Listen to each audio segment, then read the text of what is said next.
All right, guys. So, how many of you have seen this happen at your facility?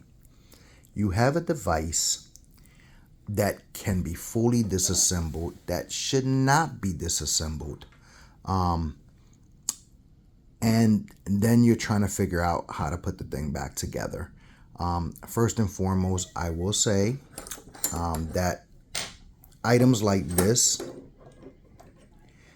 that should not be able to we should not disassemble.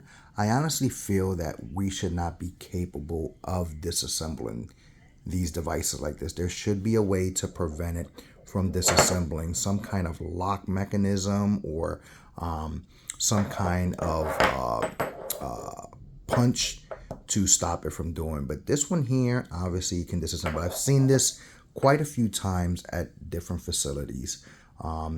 But I want to show you guys how to reassemble it, but I do not recommend you reassemble it. I actually recommend that you call the manufacturer, because this uses some kind of lubrication that I don't believe we can, that we have a substitute for in order to ease the motion on it.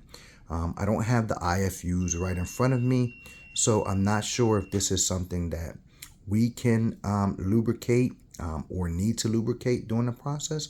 But let me show you how to put this thing together, so bear with me. All right, guys, so let's assemble this piece here. So first and foremost, you're going to find the two ends here, right? These two ends are actually going to be placed on the outside, inside of the rings here. Okay, so they kind of sit aside here. So first things first, you see that there's a pin inside. This pin does not come off, but there's two additional pins that come in here that slide in and drop down into that area. Okay, we're going to go ahead and do that on both sides first.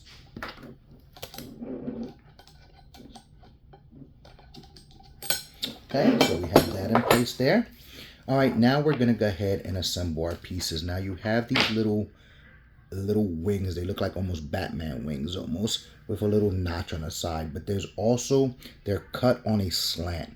You want to make sure that the slants are facing at an angle away from each other. So this one's slanted this way, the other one's going to slant to the right. So you're going to place this in there so that the notches align in the bottom there. Once you have that in there, there's these two little cylinder rollers.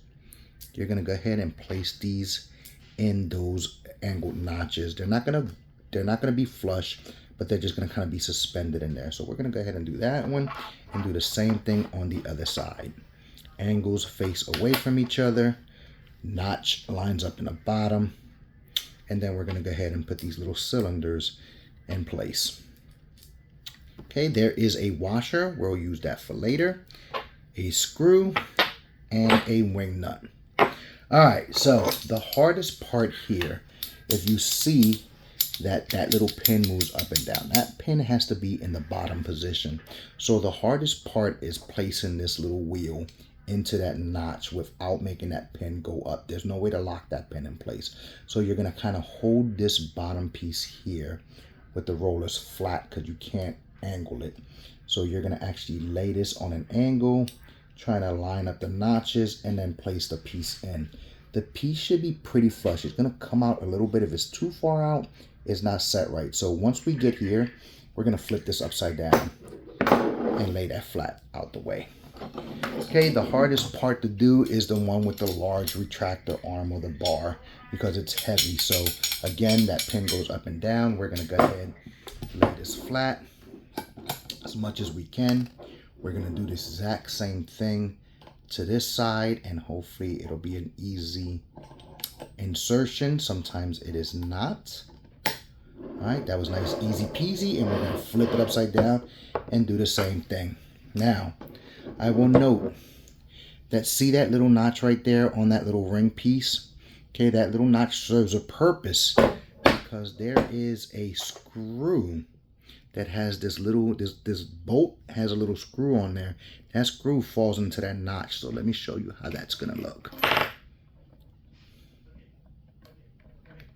All right, there you go.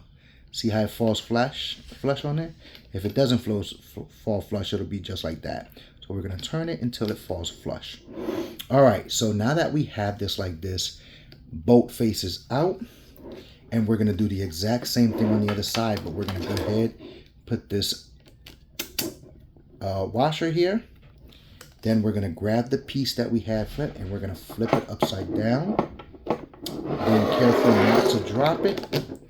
And we're going to go ahead and place the two pieces together. Place it on its side like so. It should be nice and flush. Go ahead and put our wing nut on the end here. And this should actually should have been locked in place. But we're going to go ahead and lock it. Okay, and there you are. This is exactly how you reassemble this Martin arm retractor. Okay, just be careful not to back that up all the way. Okay. All right, guys, as always, stay true to yourselves, keep it 100, continue educating yourself. Until next time, peace.